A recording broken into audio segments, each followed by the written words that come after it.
Good afternoon and welcome to Brunch and Budget on Bonfire Radio with your host, Pamela Capellet, a certified financial planner here to help take the bite out of your budget. Brunchandbudget.com. I'm your sound provider, Dialect, and here's your host, Pamela Capellet. Thank you, Dialect, and happy Sunday, everyone. We're actually here on a Wednesday, I have to say, because we have a very special guest in the house, in the station. Cerece Murphy is actually here a day early because she's going to be spending the next 4 days in ComicCon. New York ComicCon. New York ComicCon. And you may have heard her on TK in the AM on Wednesday. And she's also on the Brunch and Budget show because she is a black, female, self-published science fiction author. Amen. Fit that on a business card. You may also remember her from the panel discussion with Brunch and Budget and with Bonfire Radio at the Harlem Book Fair. Yes. We were there too. We were there too. In the back. Yes. So thank you so much for spending your day with Bonfire Radio today, Cerece. It's been a thrill. I'm just so excited to be here. Yeah, we love it. So she has written a trilogy, Order of the Seers, and she's done New York Comic Con for the last 3 years because people keep wanting her stuff there. That makes sense. Yeah, and I mean, just before we get started, I just wanted to get some background on how you ended up in just science fiction writing. You have a master's in social work and international relations, and you wrote Order of the Seers 3 years ago. So, how did you get here? Oh, man. Gosh, I'm as surprised as anybody else. No, truly, I've written poetry since I was maybe 11. Oh, wow. I never shared it, never wanted to. And I've been a fan of sci-fi since before that. Uptown Theater in Washington, D.C., Empire Strikes Back when I was 8 years old. So, so I definitely, having been a fan of everybody from Ray Bradbury to Octavia Butler, Frank Herbert's Dune, I never thought for a second that I would write sci-fi. But about 4 years ago, I was in the kitchen washing the dishes, and this idea for this Order of the Seers came to me, and really just vivid images. Yeah. And I just knew I wouldn't let it go. And my husband came home from the grocery store, and I told him I had a sci-fi story. He said, "Well, what are you going to do?" I said, "I'm going to try to write it."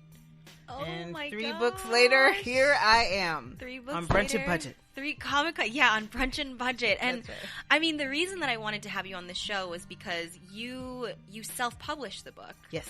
And I think that is a route that is becoming more and more common. I think that it's becoming easier and easier with technology to actually just put out your own work. We've seen it with musicians, we've seen it with artists, and we're seeing it with authors. And I guess I want to get an idea of, how did you get to the point where you're like, all right, I'm going to self-publish this thing. Let's do this. Oh, okay. I will be honest. My first inclination was to go the traditional publishing route. Mm-hmm. I had just given birth to our second child and was convinced that I could not handle the rigor of publishing on my own. Yeah. I was afraid of the book not being good enough, and I thought nobody would read it or give me a chance if I didn't have a big publisher behind me. Oh, interesting. And I was just scared to death. That's totally, I feel like that's a fear for every author is like, no one's going to care. Right, that's a fear for every artist, period. Absolutely. But there was kind of a time horizon of whether or not I was going to go back to, traditional job or whether or not I was going to start my own publishing business and stay home with our daughter. And, I sent out about 20 queries, and, for the most part, I didn't hear anything back. I got a couple rejections, this is good, but not what we're looking for, and one very special letter that I kept. I said, "This is great, but it'll never sell, so we can't take it." Wait, what? Yeah. What did they mean by that? Well, who knows what they meant by that, but I love, every time I sell a book, I love proving them wrong. And I just decided, you know what? I'm not good at waiting. Why am I waiting for someone to pick me? Word. Oh, I love that. Seth Godin talks about that. Picking yourself. And, I talked to my brother and another friend of mine who is an author who was self-published and then got a traditional publishing deal. And she said, they both said the same thing. They said, start this party. You know what I mean? Pick yourself. Pick yourself. Start your own party. And I was scared to death, but I did it. Wow. And I've been doing it, and I have to say that it is as hard as you would imagine, but it is also incredibly rewarding to be able to control the way your book emerges in the world, or the way your art emerges in the world. There's nobody telling me anything. Yeah. I mean, what you see every time you open one of my books, you see my intention directly, purposefully. And it might be great, and it might suck, but it's mine. Yeah. It's my best effort at that moment.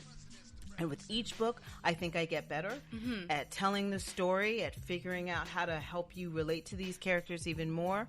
But it's all mine. And that's terrifying, but it's also incredibly satisfying. Oh, I bet. And probably so liberating. It is, because I get less and less afraid the more I do this. I mean, I'm still afraid. I'm still terrified. I still have to talk myself off the ledge or call a friend to do that. Yeah. No, I mean, for me, that doesn't go away. You know what I mean? And maybe some people get over it. For me, it's too high to get over. It's too low to get under. I have to deal with it. And some days I just drag that monkey on my back, and we're like, okay, we got a chapter. Yeah. You know, I'm feeling very insecure, but guess what? We got a chapter to write today. So we're just gonna go. You know what, though? I feel like that when you get to the point where you're, like, comfortable with stuff, it means you're not getting any better. And the fact that you're always just, like, a little bit, like, worried or afraid, and that means you're always going out of your comfort zone. How else do you grow as an artist? How else do you grow as a person, right? I agree with that. I agree. It's just a terrifying spot. But yes, the terrifying always. is normal. Yes. That's the thing. I love that. The terrifying is normal. Yeah. I mean, I had a wonderful opportunity to speak with at a soon-to-be author, I hope, and she was saying, I'm just so afraid. I'm like, yeah, that's okay. Just keep doing it. Yep. You don't stop. Yep. You're terrified. You're freaking out. That's okay. Keep one foot in front of the other. Keep going. You can still be afraid. Like, this is normal. I'm like, yeah, this is totally normal. I haven't, it's been 3 years since I finished the first book. I just released the last week. Ooh. And I get a little less terrified though. That's the thing. You manage yourself better. You know what your triggers are, and you work around them, but you just can't stop. That's the most important thing. Because you are pushing yourself, and that's exactly what life is about. That's what your gift is about. That's what we're meant to do, I think. Do you think, you've been self-publishing, do you think that if you had gone the traditional publishing route, you would have gone through this kind of growth and these kinds of realizations? Maybe, but it could have, I think it would have taken me longer, because when I was looking for a traditional publishing deal, the truth is, I just wanted someone to save me. Save me from all the parts that were uncomfortable. I wanted them to do the marketing, and I could just put my head down and be the shy writer. Right. I don't know. Here, just take my story. I hope you love it. And that's one way. Yeah. But I think for me, I needed to grow in this way. Yeah. I think because when you get out there, you've got to be confident. You've got to learn to trust yourself. And when you've got other people propping you up, you don't always do that. Yeah. And so for me, it's been an incredible journey. I know that my books, as a Black female sci-fi author, my books definitely wouldn't have been pushed. I wouldn't be at New York ComicCon if I was with a traditional publisher. Because I think for the most part, they would have assumed that the mass population would not be open to my book. And the great thing about, it'll be my third year going to New York Comic-Con, is New York Comic-Con just busted that paradigm right open. I was there with my first book, literally less than a month after it was published, and I was just welcomed and received by so many different people. And it was wonderful. It was a shift. So you're saying it wasn't just Black people coming up to you? No, and that's of course. Well, first of all, the traditional, the conventional wisdom is that black people don't read sci-fi. Right. I'm a black woman who reads sci-fi. Yes, So you can imagine and writes how, sci-fi. And writes, you can imagine how offensive that is. Yeah. But just to start off. Yeah, so black people don't read sci-fi. Everybody else doesn't read books written by black women, certainly not sci-fi. And all of that just went by the wayside. I had every single type of person come up, ask me about my book, not buy my book, buy my book, take some material to check it out later, all of that, and it was a wonderful experience for me. And given that I haven't really seen any other women or authors of color, very many, I should say, women or authors of color at New York ComicCon, despite how much literature is being produced by women and people of color in sci-fi. I think I'm not off the mark in assuming that that wouldn't have been an opportunity that someone would have made available to me. Right. Which is another great thing. I mean, whether you're traditionally published or self-published, you're it. You're your number one marketer. And that's true now in the industry more than ever before. So you're not going to escape the legwork. Right. So all that saving I wanted them to do, that was like... Yeah, that's not how it works anymore. That's not how it works. Yeah. Unless, you get some big deal and you're Stephanie Myers or Dan Brown or something like that. Which is, amen, good for them, whatever. Yeah. But most of us There's aren't. so We much more don't out there. start there. Yeah. You know what I mean? So I think there's such a value in learning your business, the business of publishing. And I think no matter what route you decide to go, you need to learn that business. Yeah. It's critical to your success, to your sanity, and to your improvement. Yeah, I think so. I love that. You have to learn, and the business of what you're in. Yeah. Even if someone is backing you or whatever. Sure. Yeah, it's sure. just you are still on the hustle. Yep. You're selling yourself still. Absolutely. At No the end one's of the day. looking for your book. That's what I like to remind myself. That's a good No one line, wakes yeah. up in the morning and goes, you know what, I'd love to read a sci-fi trilogy about a group of people who can see the future. Where is that book? No one, they're worried about their lives, Sometimes you wake up. I've woken up with that thought. Have you? Yeah. At least Okay. once a month. At least once a month. Ladies and gentlemen, here's the one. The one. I mean, everybody else but you, dialect, is not waking up thinking about that. So you have to introduce it to them. You have to help them discover your work. And that's just the hustle. Yeah. No, it's true. There's no magic. If you're an to artist, if you're a business, if you're a freelancer, all of it. And that's the way that we're going, too. There's no such thing as job security anymore. There's no such thing as having a pension or having an employer take care of you or save you for the rest of your life, or a publisher or like a producer in the music industry even, It's you. These industries are all remarkably similar, and I have heard every single industry have their tastemakers, their publishers, their producers tell the artists, we do not accept your niche market because we know inherently it won't sell. The type of person you are won't be related to by the majority, which they mostly mean white males, in whatever industry we're talking about. It's the same thing as like when they say only Denzel and Will Smith can star in movies, and then they say the reason is because Europeans won't go see a movie starring another. They like to tell you, every single industry will tell you that some faraway they, which is usually some other big money thing, that won't buy your stuff. And it is demonstrably untrue in every single art form and industry. It's you're living proof, Cerise. Like, No. you go to New York ComicCon and you basically don't stop talking to people, is what it sounds like from what you told me, That's Absolutely, incredible. No, it's incredibly empowering. Yeah. To find out for yourself, even if it's true. Don't believe it because somebody said so.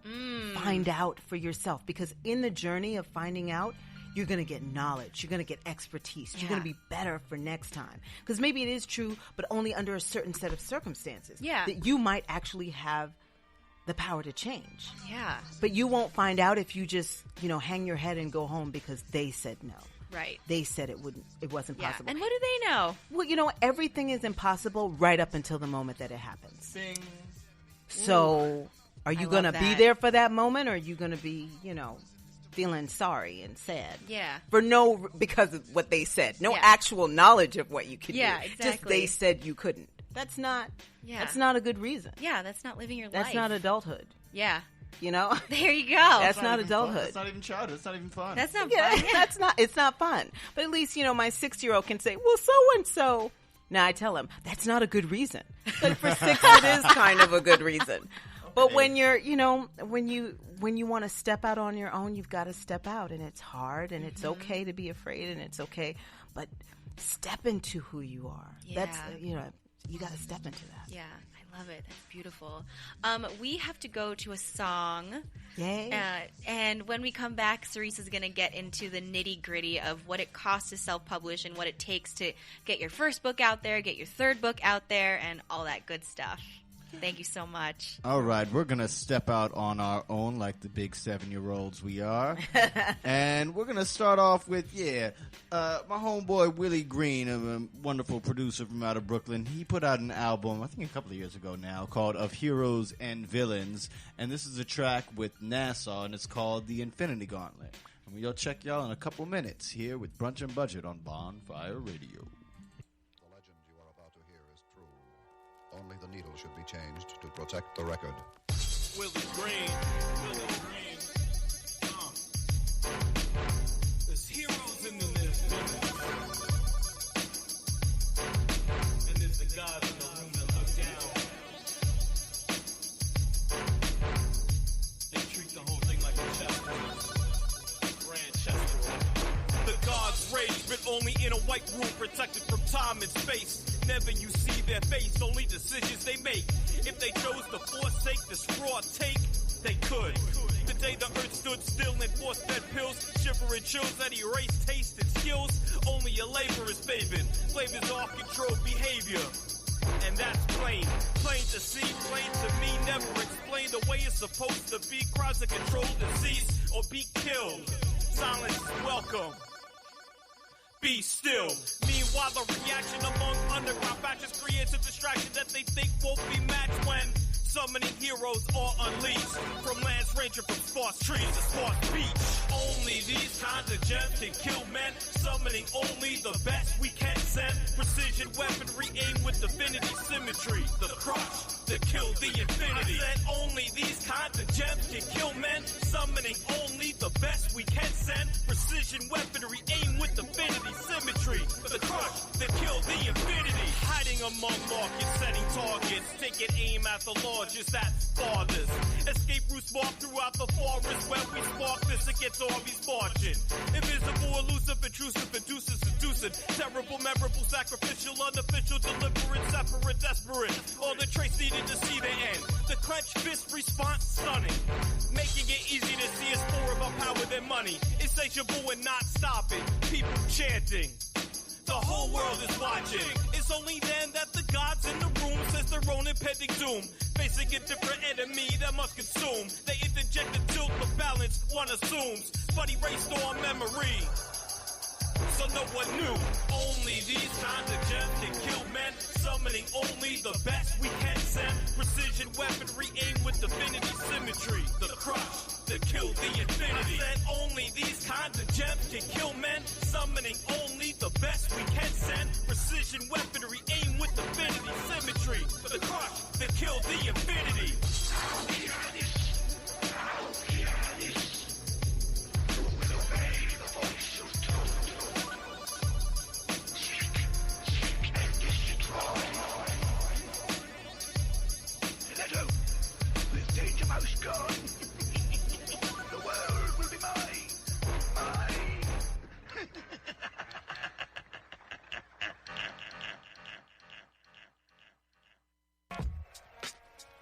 Welcome back to Brunch and Budget on Bonfire Radio with your sound provider Dialect, that's me, and your host Pamela Capalid, and our special guest Cerece Murphy, the author and self-publisher of the Order of the Seers Trilogy.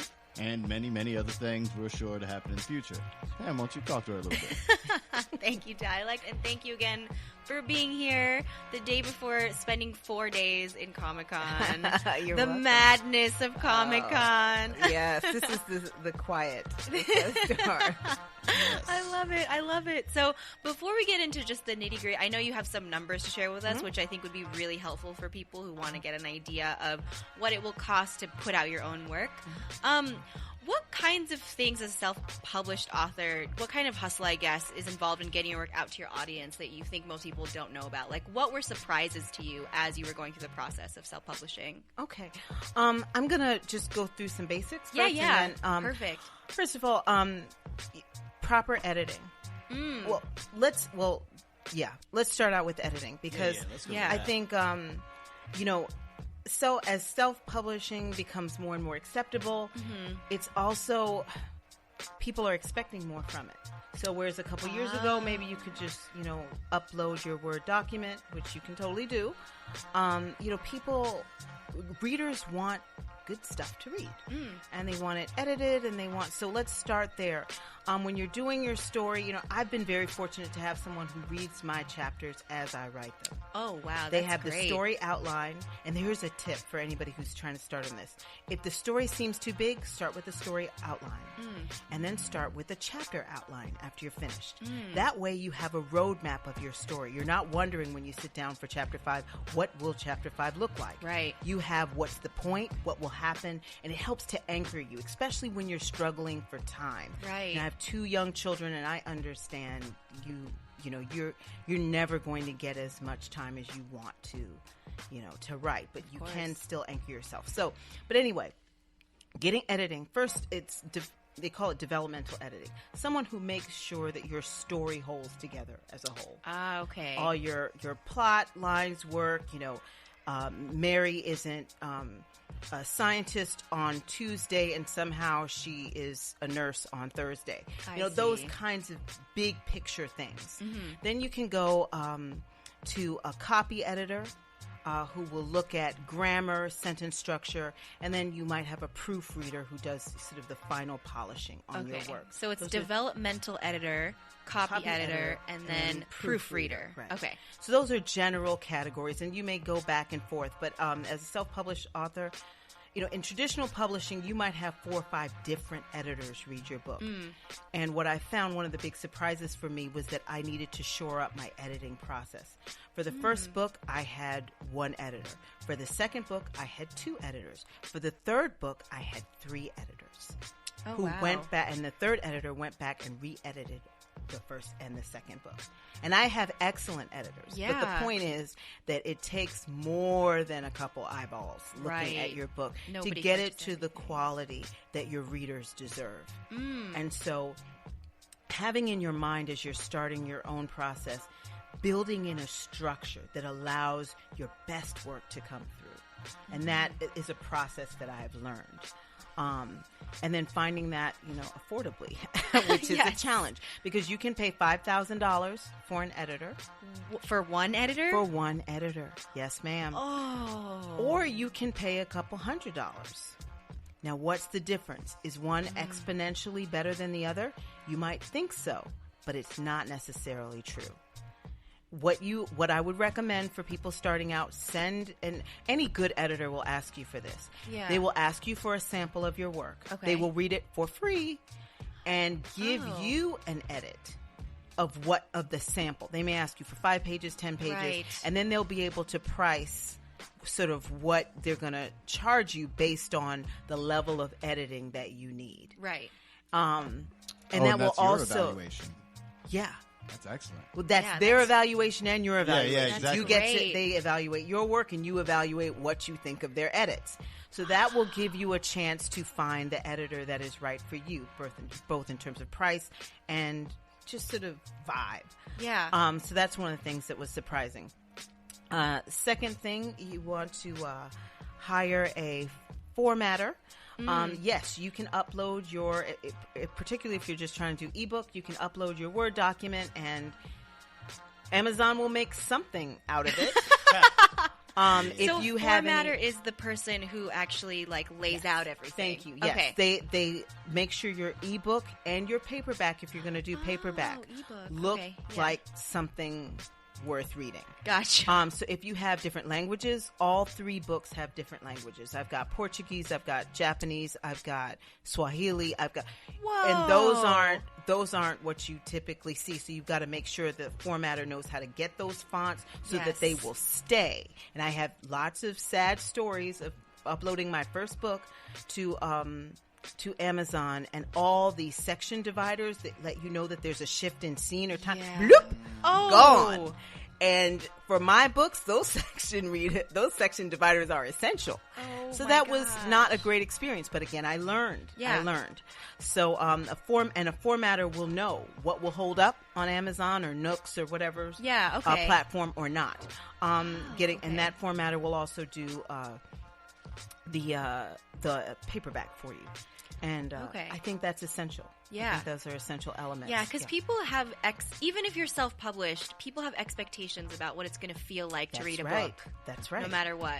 And they're paying money. Yeah. Good money. If and there's typos, if it looks bad, if the font's hard to read. Yeah. And it's amazing. Just take a look through, through different books, and you will see. It's amazing. You have these subconscious preferences. Yeah.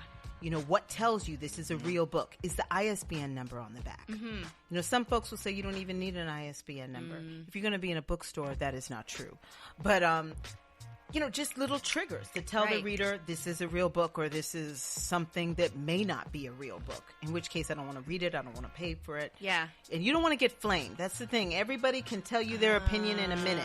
Mm-hmm. Amazon, I think you have to write something to post a review, but Goodreads, you don't. You know what I mean? So they can just, they can just open up and they be can like, just open up, this looks crappy, and put a 1-star review without ever having read your book. That's not a good read at all. That's not a good read at all. Expounding on the book that they have not read. Yeah, exactly. They'll write their own book about a book they haven't. Yeah, I've seen that. Yeah. So you just don't want to. You want to leave as little margin for error as possible. Okay. So editors and formatters, very important. How much did you pay for your editors? Okay. Let me whip out my little. Is the formatter? Are you considering that in lumping in with your group of editors, your layout cat? No, formatter is different. Okay. Yeah. Oh, okay. They don't do the editing. A formatter may find your typo for you, but that's not really. They're looking at style, font. Trying to. It's really an art. It really is an art, because when you look at books, and like I just finished reading this book called Drawing the Dragon by April Adams, who is a female author who will be at New York ComicCon. Yeah. And there's only 3 of us as of last year, so don't support. Only 3 female authors at New York ComicCon. In selling a novel that they wrote. So they'll be easy to find. We will be so easy to find. Seriously? Yes, we will. One of her section dividers was a little dragon. Your formatter does that. Oh, wow. Sort of creating a visual understanding of the book, how it's laid out, how the sections are divided and flow together, the font, all of that. So a good formatter does a lot of work. Okay, so for the first book, as I said, I had one editor. I paid $250. Okay. For the third book... To do the whole book. Okay. That's pretty reasonable. I'd already had a friend who does editing for me personally go through a first run for free, because she's awesome. Mm-hmm. For the third book, I paid $750, which is still an amazing amount of money. Yeah, because editing is really time consuming. Yes, I've done it for other people before, and it's like... You have to chop stuff up while still making it sound like the author. Yep. And also just watching for the grammar, and it's amazing what you end up not catching, Yes. Well, it takes more than one person, because we're all, I know for my own work, after I've read it over 3 times, I swear I'm reading what I thought I wrote. Yeah. Like, surely there's noun verb agreement there. Yes. Then I'm like, what? Yeah. Come I'm an educated person. I could not have. Wait. Yes, I did. Yeah. So anyway, for the first book, now this is going to be a little different. My formatter, I paid $1,200 for my first book, and part of that is because my formatter is also a publisher, and she walked me through how to self-publish my book. So she knew that I was going to wear her out, and I surely did, and she charged me for it. And the good thing is, at the end of that process, I wish I could have paid that woman more money. Oh, wow, okay. For my last book, I paid $650. For the same formatter. For the same formatter, because now I don't bug her. She knows I know a little bit about what I'm doing now. Gotcha. So anyway, cover design. Most people do pick a book by its cover. Oh man, I do. I'm gonna admit it. You want to put your best foot forward. If you're an awesome graphic designer and you can do it, woohoo! If you're like me and can't even orient your own photos properly, don't. Just don't. Well, even if you're an awesome graphic designer, I do graphic design and I love layout. I expound on layout because not enough people talk about layout. It matters so much to making it a real book. Yeah. That being said, I'm not doing my own graphics or layout. Yeah. Not for your own work. The same thing with, you're a good writer. You could probably edit a thing or two, right? Because you know what writing. But you're not editing your own work. And in the same manner, when it comes to another creative endeavor you put together, now if you have the whole package in mind, okay, that's fine. But let a third party come and give an eye to it. There are all kinds of, from Fiverr.com that will claim to do your book cover for $5 or $10 to, people who will charge you hundreds and thousands of dollars for your cover. There's a wide range. For the first cover, I use iStock photos for all 3 books. I should say that. iStock.com is a great resource of stock photos that you can buy the license for and then do your thing. Nice. Okay. I turned that over to a professional photographer who charged me $500 to convert those iStock photos into something you would not recognize if you saw the original stock photo. Yeah. She did a wonderful job. She did my title design and back cover, and her name is Kia Taylor, and she's just awesome. So I paid $500 for the first one, and I think I paid about the same. Actually, I paid a little less. I paid $350 for the book cover. For the third one. Gotcha.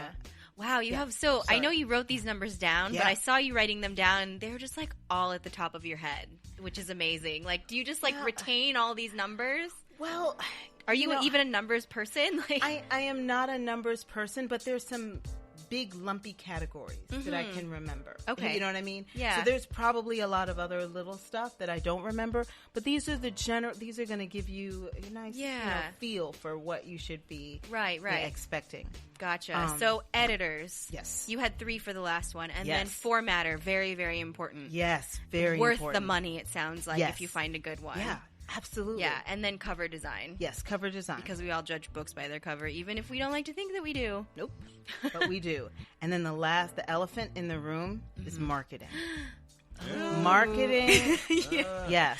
Because marketing Everyone's is going to be. Dropped. Yes. I know. I used to be. And you will see the difference in how much I spent. Yeah. For my first book, literally, I was terrified to put myself out there. Mm-hmm. I sent out an email to some friends. I paid for one e-blast service, which they had a mailing list of maybe 300,000 people. Okay. And I paid $150 for them to send out an email notice that my first book was out. Okay. And then I paid for one blog tour, and I paid, let me see what I said here. What's a blog tour? $300. A blog tour is, if you're an indie author, if you have your books printed by print on demand, and we can talk, basically what that means is that a printer, you order a book from Amazon and they print a book from Amazon. So there's no inventory. There's no inventory, That's great. which is a lifesaver if you are, starting with a small budget. Oh, technology, I love it. And you can actually get quality printing. Yeah. That way. A couple years ago, that wasn't true. Yeah. So you had to get your books printed by, a traditional printer and then, pay for $2,000 worth of books up front and hope you could sell them.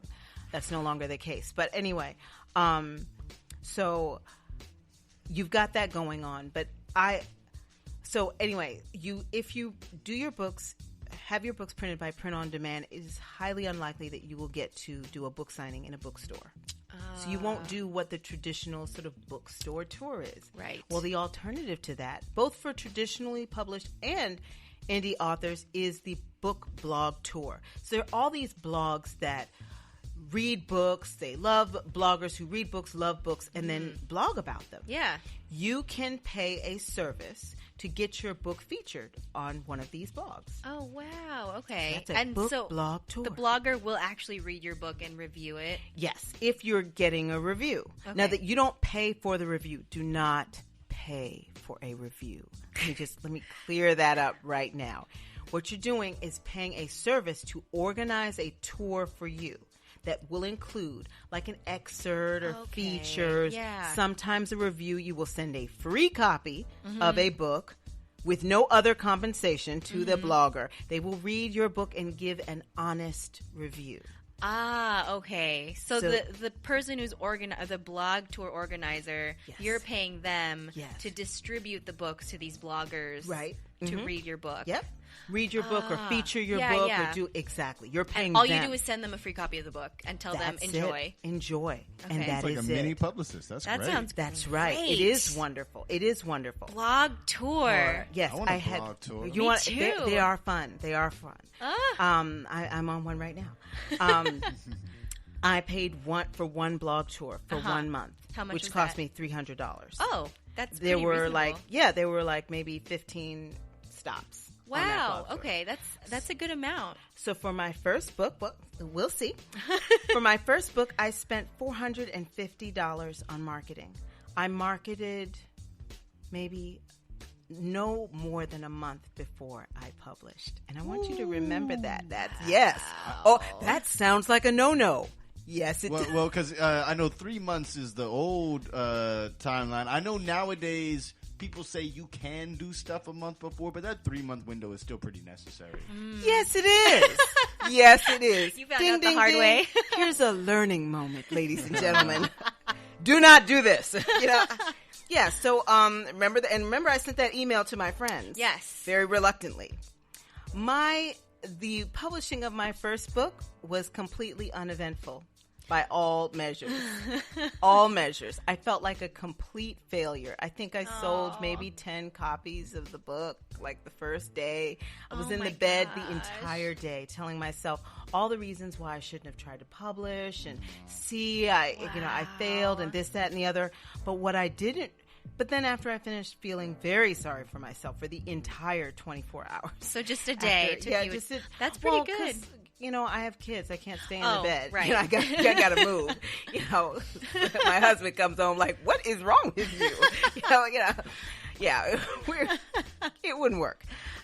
Kids give you perspective, There you go. Homework has to be done. Yep. I started thinking, maybe I should have given myself more than a month, one e-blast and one blog tour. Now, see, when you put that in perspective, that blog tour, maybe I should have done a little bit more than that. Let's fast forward. And that doesn't include any conferences.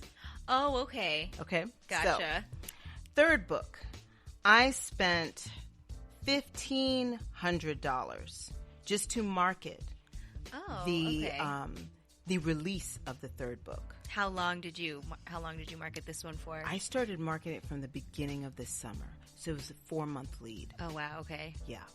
And did you find that it was easier because people were anticipating it too in this case? Absolutely. Yeah. Absolutely. Each thing you build on. Mm-hmm. I mean, but I've also gotten a lot of people who never heard about Order of the Seers. But because I started earlier, it's about building an audience. Yes. Building an audience, one person at a time. Yeah, having several books makes you seem more legit. At least when Yes. I'm looking at indie authors, Yep. and I see you've got a couple of books and this isn't your first one, I'm much more willing to try it out. Absolutely. Yeah, Absolutely. I And I learned that. So that one e-blast and that one blog tour with that one book. 3 years ago. Yeah, 3 years ago. Yeah, it wasn't as awesome as I thought it was. I mean, it was a start. Yes. But it's a start. And, building your marketing budget is fine. Yeah. And, the best piece of advice I got on marketing is this. It was given to me by a woman named Sarah Reyes at freshfiction.com. And I want to mention her because she didn't have to give me this piece of advice. She said, pick a marketing budget.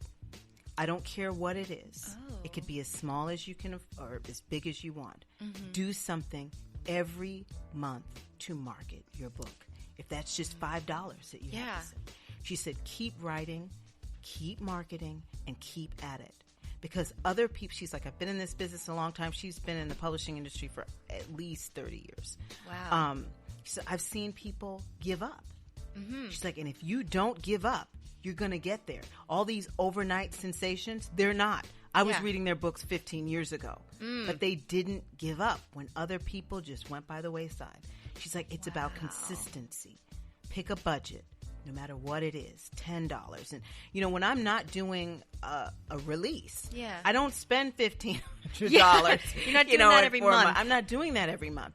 Some months I'm only spending $20. Yeah.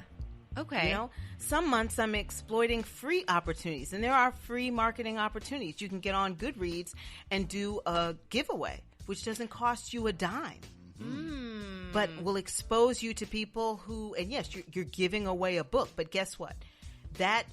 How many readers are seeing that contest? Yeah. They know they're not going to win the book, but they read the description and they put that on their to be read list. Their friends see that they just added your book to their to be read list. All of this is free now. Yeah. You know what I totally. mean? And you can, so some months I'm only doing free stuff because I spent, I blew my wad and $200 worth of something the month before.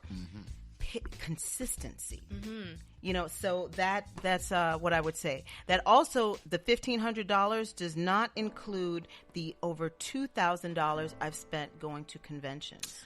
Oh, wow. So you spend a lot of time at conventions, too. Yes, I do. New York ComicCon, to have a table, is $985. Ooh. Or no, maybe it's $75. But it's $900 and plus it's $50. $1,000. Yeah, basically. And that's for the booth. That does not include the table or chairs. You just get the ground? You get that space. You get the draping. They've got some really nice blue draping. Oh, They've got drapes. They've got poles that hold up the drapes. And then there's you. Oh my gosh. So that's just, I mean, New York Comic Con is the biggest thing that in terms of conventions each year. But that's just to give you a sense of what it takes. But I will say last year, I sold over 200 books. Wow. I can't do that anywhere else. Yeah, I really think $1,000 for a booth at Comic-Con in New York sounds like a good deal. Yeah, that's You're going to meet a lot of people. It is. Well, I wouldn't say that it's a good deal. What I would say is it's worth it. Okay. You know what I mean? That's better, yes. Because if you don't sell at least 1,000 copies at $10 each, then you're losing money. Yeah. But you've also got, and this is about, again, going back to building your audience. Yes. Every convention, everything isn't going to be a slam dunk. Yeah, of course. Some conventions, you're going to kill it. Others, you'll be, happy if you pay for the chair you're sitting in. You know what I mean? But what about being in an arena where you've never been before and having raising people's awareness about your presence in the market, so that maybe a year from now or 2 years from now, when you finish the trilogy, maybe they'll I remember seeing, it's finished, great, now I'll get it. And it took me 2 years of going to New York Comic-Con to build up the rapport, so now you can get that win. So you can't think about it just in terms of sales. Yeah. There's a lot of relationship building, interviews. I met you at Harlem Book Fair. Yeah. You know what I mean? And just so many other things, networking with other resources that are a valuable part of getting out there and getting your book out there. But you've got to manage the money because it can get expensive quick. Yeah, I can imagine them. Because the marketing budget is bigger than any other. Yes, it is. It's bigger than putting out the content. It's crazy. Yes, it is. Yes, it is. I have a question for you, just in terms of not giving up. You mentioned that it was about consistency and not giving up, and what kept you going? Because I feel like that a lot of people give up not because they want to or not because they don't believe in their work. It's that people get discouraged when they don't see a response or when they think people don't care. What kept you going? One of the great things about the conventions is that I get to see that people care. If you're behind your desk and you never get out, even if it's at your local book fair that'll cost you $50 for a booth, get out there and meet the people who might read your book. Okay. Because you will probably, once you sell one copy, you will probably see that person or another person who will tell you they liked your book. Yeah. And that's the person you remember when you're thinking you suck and you can't go on. Right. So that's the first thing. The second thing is all about believing in your story. At the end of the day, I believe that I never thought I would be a writer. Yeah. This story came to me, and I believe it's a blessing. I believe our art's a blessing. And a blessing is not complete until it's shared. I mean, love that. that's just the way it goes. That's great. And so whenever I'm thinking it's about me and doubting myself, I remember my characters who deserve to have their story told. Yeah. Whether I'm feeling worthy that day or not. It's not about you. It's not about me. I need to get off the dime and shut up and tell their story. And I believe in my characters. I believe in this story tremendously. Even when I don't believe in myself, I believe in this story. Wow. And that kept me going. And that's the best piece of writing advice I've ever gotten. A friend of mine told me, Tri Sigmund, told me, believe in your story, Cerece. And it sounds simple, but it can get you through so much. Because your story, and that's the other thing, your story's not going to be for everybody. Yeah. Everybody's not going to like your story, and everybody's not supposed to like your story. That's not what it means to believe in your story, is to have validation by other people. Believe in your characters. Believe in the journey that they're taking you on, and they would like to take someone else on. That's what this is about. It's a very tight circle. Everything else is you and your fear. Yeah. Which is cool. Yeah, but you that's have that not too. but that's not what this is about. Yeah. This is about sharing that journey that might encourage somebody, that might change somebody's life. Yeah. Can you imagine being able to change somebody's life that you don't even know? God, that's amazing. You know, I don't know if do I have to shut up now or do I have a couple more minutes? Sound provider, what's the verdict? I want to hear what you're going to say. Yeah, me too. I'm I wanna like, hear what's coming wait. next. That's why I turned to dialect. I was like, well, I want to hear it. The first New York Comic-Con, I sold my first book to a man and just the man. His son was standing with him. Just after I left, Hurricane Sandy hit. 2012. Yeah, hit New York. He emailed me and told me that him and his son read my book by head flashlight. Wow. And that every time they read my book, and I'm going to get emotional. Oh my God. Every time they read my book, it made them forget their circumstances. Wow. I can't even. Like that I could write something that would make somebody forget about the fact that they don't have electricity, that there's a river running down their street, that there's all this stuff happening. But somehow my words could have encouraged them just a little, could have offered some relief. God, that's so That is incredible. an incredible privilege. Yeah. Incredible. And no, did I write it thinking, well, my book will help you get through a hurricane? No. Yeah, but that's the point of just following the journey. Yeah. You don't know what the outcome will be. But my life I still have that email. It's my favorite piece of feedback that I ever got. You know what I mean? And he told me that he discussed the book with his son, and I mean, it floored me. It floored me that I would have the privilege of doing something like that for somebody. And all you need is one of those. Yeah. And it'll keep you going. Because that's why your characters want to tell their story. Yeah. You don't know. They know. Do it. Wow. Do it. Oh my God. Word to that. I'm like crying. I appreciate how you reminded me of good advice and good feelings for every kind of artist. Because every kind of artist, we say, oh, all I need is one person to feel me or really get me and all that. And for those artists who have had that experience, it's really very true. Once you have done something to actually make someone's life better and that you have been able to see in a tangible way how that's happened, then you're good money. Yeah. Yeah. I mean, speaking of brunch and budget, though, you gotta, if it's only going to be one, you've got to manage your budget, though. Yes. So we can talk about that more, but never forget what this is about. It's not about you. It's not about Ken, and I can talk about mistakes. Money I've spent that was a complete waste of time.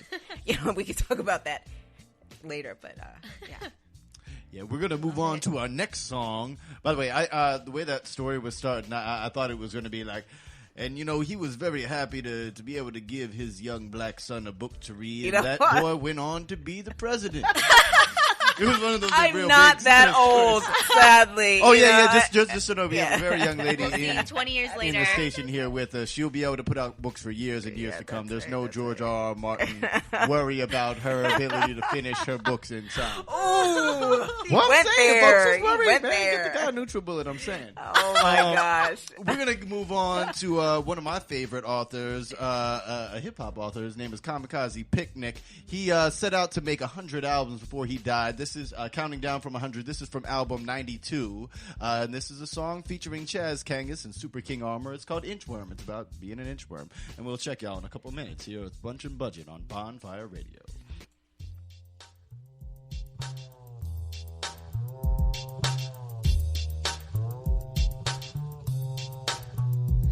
I live my life like an inchworm, scared of wind shear, moving at the rate of a mile per year. Sunlight shafts keep my back burning as the world keeps turning. I keep worming. When I'm in the park, I'm hanging from a tree, and when I touch people, they scream at me. How can they hate something so soft? I wanna fly away as a geometer moth, stuck in an apple, feeling anxiety. I can hear the crunching, an earthquake or something, a shake in my home. I fall through the air to the forest where the trees will not become chairs, crawling over dusty heavy metal flower petals, sniffing up the powder on the petals where it settles. Harshest jagged jewelry, an island of tomfoolery. I slide upon a string into a vat of cooling liquid and I sing. Inchworm, inchworm, measuring the marigolds.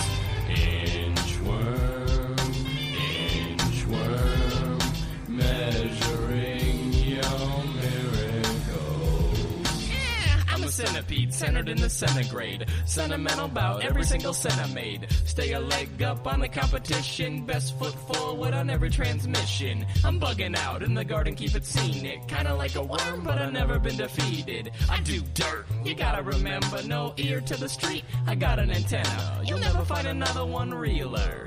If you're feeling me, put up one feeler. Got a bug zapper, yeah, I pack heat, and the double-barrel deed makes my cipher complete. Inchworm, silkworm, earthworm, all in the same garden as the earth turns. The insect kingdom seems like an asylum, but remember, we all in the same phylum. Bedbug, can I get a scratch right here? Hey Kevin, headlights, can I get a scratch right here? Yeah, that's alright. Inchworm, inchworm, measuring the marigolds. Inchworm, inchworm, measuring your miracles. Can't you see, I've been trying to Can't you see, I've been trying to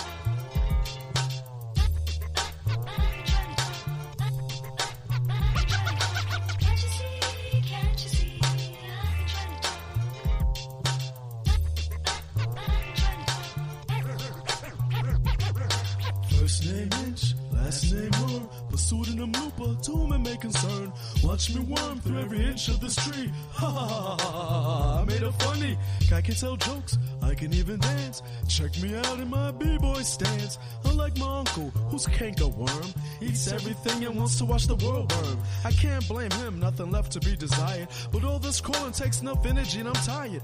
Forget a fight, I like my life and where I live. Danger comes away, I just get stiff as a twig and become one with the scenery. You wouldn't know it's me. I used to be a more than fly, but in destiny had its way with me. Now I'm stuck on this tree. The sun is my friend. Way to go, me. Everything's so big now, it's so overwhelming. I feel like I'm in a dream and once used to be human. Pursuing junk milk, excuse me if I sound so confusing. Maybe I'm both human, worm, mutant. Caught in a radiation explosion that led to my fusion. But I feel at peace in this forest so calm and serene. Nothing I've ever seen, don't wake me from this dream. Inchworm, inchworm, measuring the marigolds. Inchworm, inchworm, measuring your miracles.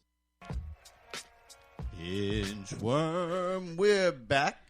Brunch and Budget on Bonfire Radio. I'm your sound provider, Dialect. You were just listening to Chaz Kangas and Kamikaze Picnic and Super King Armor, all the rappers you know with sci-fi names, even though Chaz Kangas' real name is Chaz Kangas.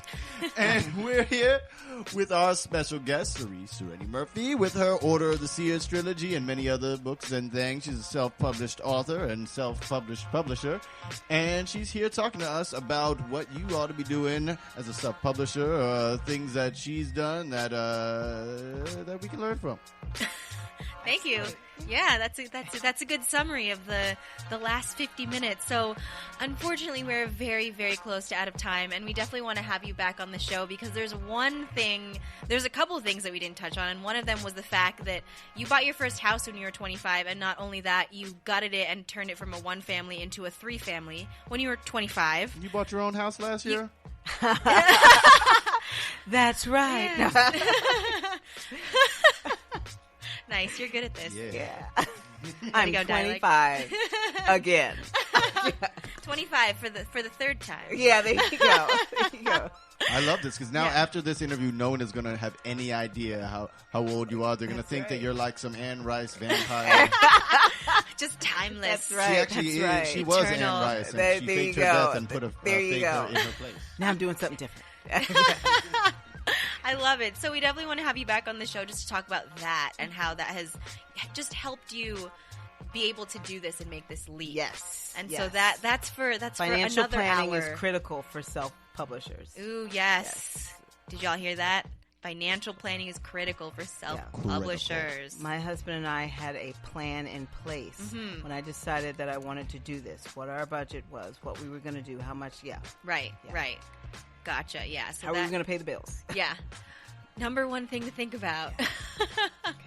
But you just had so many amazing insights, and I just wanted to get an idea of what some of your biggest learns or takeaways were from doing this whole process, and what you want to share with listeners who are interested in doing the same thing, and just in general for creative people, like how they should get started, how they should keep going, like what should they keep in mind when they're going through this? The fear for me, I don't know if the fear will ever leave you, but you can work around, you can work through, you can work with the fear. So don't let the fear stop you. The fact that you're afraid means that you are risking something, doing something that's important to you. That doesn't mean that you should stop. So that's the first. So good. Will someone tweet that, please? That's the first piece of advice that I would give, because I battle the fear 3 books later every single day, and I mean that literally. Yeah, I'm not exaggerating. The second thing I would say is be patient. You know, yes, we've all read of the people who released their first book. They didn't even pay attention to it. By the time they woke up in the morning, it was a bestseller. That's not most of us, and that's okay. There's integrity, there is wisdom, and there's truth in building your audience.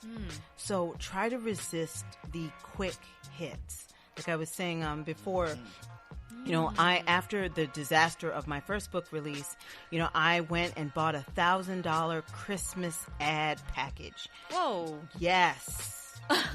I felt like what does that I even needed mean? to do it meant that I paid this service to create an ad for my book and put it on all these high traffic blogs. What it didn't mean is sales, however.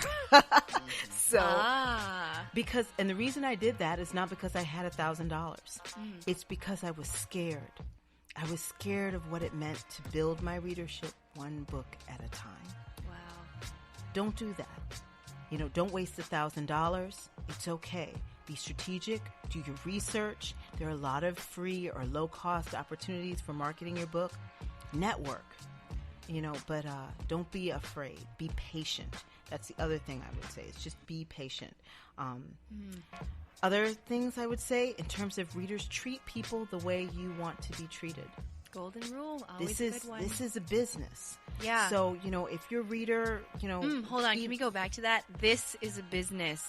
This is a business. Even if you are a creative person, yes, you are a business. Once you write the book, you're in business mode. It's a different side of the brain, and it feels weird and odd, and you're an artist, and it's weird, but that doesn't mean you don't have to do it. In fact, it's your duty to do it because your characters are depending on you.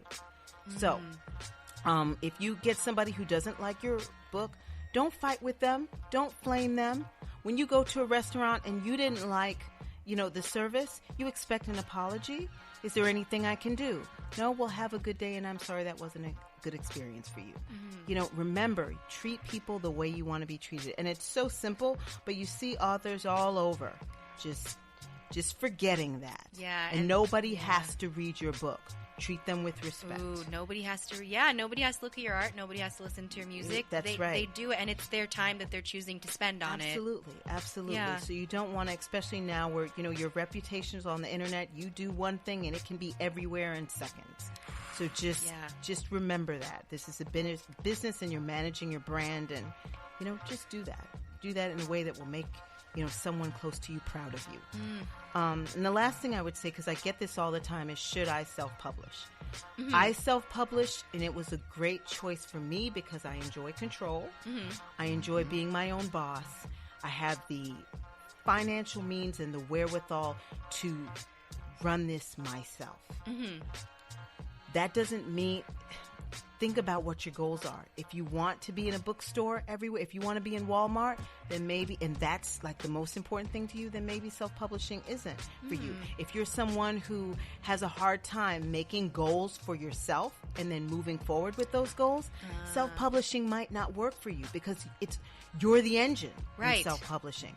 So if that's challenging for you, maybe start with something smaller and build up those skills of self-direction and self-propelling, movement. Right. And this isn't just for self-publishing. It sounds like it's for running your own business. It's for running your own business. If you want to work for yourself. Because that's really the question. It's not should I self-publish. It's do I want to be my own publisher, marketer, boss? That is the question. Yeah. And if the answer to that is yes, then go for it. If the answer to that is no, there's no shame in that. But, I've been hearing from a lot of indie authors, yes, you self-publish. Don't give those dirty publishers your money, blah, blah, blah. I don't... 3 years later, as someone who's very happy being an indie author and publisher, I don't believe that. It's about what your goals are and what the desire of your heart is. Yeah. And also where your talents lie. And you have to be very honest with that because it's a lot of work. But it can, the work is the same. The difference will be whether or not you find it rewarding or whether or not you hate every single second of it. Right. And that's really the decision you have to make. And that's the decision you have to make. So that's it. That was fantastic. Thank you so much. This was such a great show. Have so much fun at ComicCon. I will. Let us know how it goes, please. We'd love an update, and we definitely want to have you back on the show because I think that you talking about real estate in tandem with all of this stuff is just, I feel like that's a way to be able to do what you want to do also, Absolutely. Yeah, that's a good point. Yeah. Absolutely. I'd love to talk about that because really without our real estate investment, I wouldn't be doing this. Amazing. Thank you again so much for Thank coming you to for the having studio. me. This has been so We much loved fun. you. And Dialect, take us out. Yes, a special big thanks to Cerece Murphy. Again, buy all of her books from the Order of the Seers Trilogy. They're all out now. Go and get them. They're findable. She's self-published, so you can find her very easily. Yeah. She's not just self-published. Again, remember, creative people, when you are producing your own stuff, you're not just a self-producer in whatever specific word for that is. You are a producer. This woman is not just someone who self-published a book or two. She's a publisher. She is her own not-so-random house. And DJs, if y'all are out there listening, wink, wink, nudge, nudge, she just dropped so many quotables today. I would love for y'all to remix, because I couldn't even recap it all. All I would say to sum it up is patience should override your fear. And she said a lot of other things that are in there, and it's wonderful, and we're going to have you on some more. So big special thanks, and we're going to finish y'all out with MC Elijah Black with his song Space Ice Cream from the Brother from Another Planet album, and we will check you next week with Brunch and Budget on Bonfire Radio. Peace.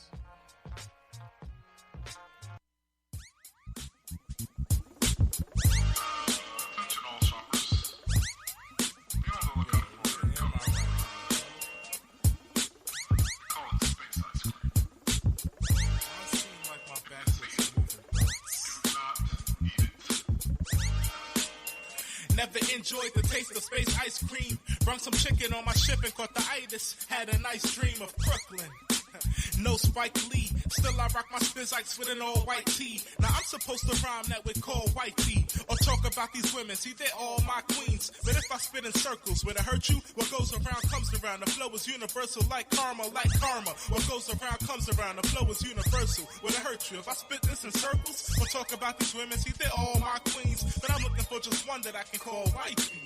I rock my Spizikes with an all-white tee. No Spike Lee in Brooklyn. Had a nice dream when I caught the itis. Run some chicken on my ship, cause I can't stand the space ice cream. Yo, stay away from that space ice cream. You gotta stay away from that space ice cream. Stay away from that space ice cream. Stay away. You gotta stay away from that space ice cream. You gotta stay away from that space ice cream. Stay away from that space ice cream. It takes over your mind. Time traveling or traveling time.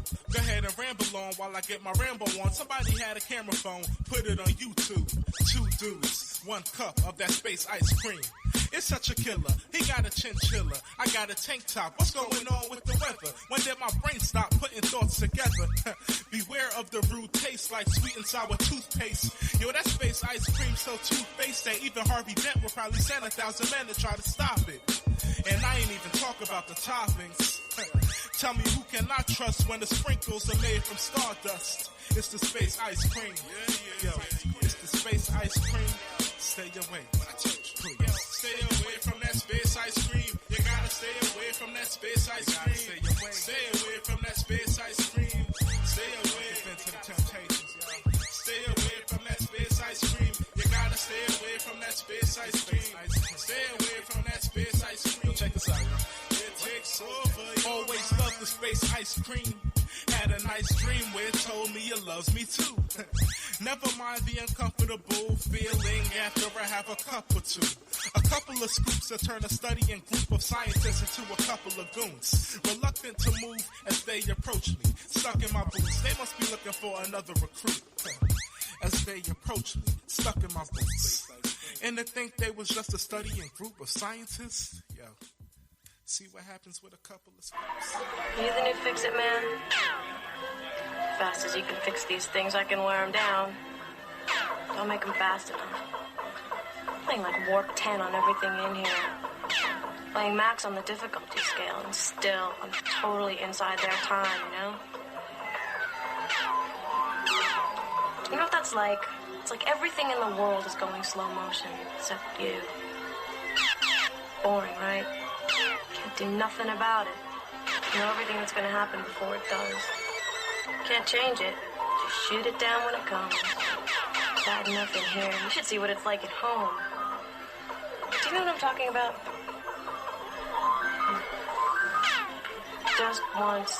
Just once I wish it could be me going slow motion. Everything else zipping past.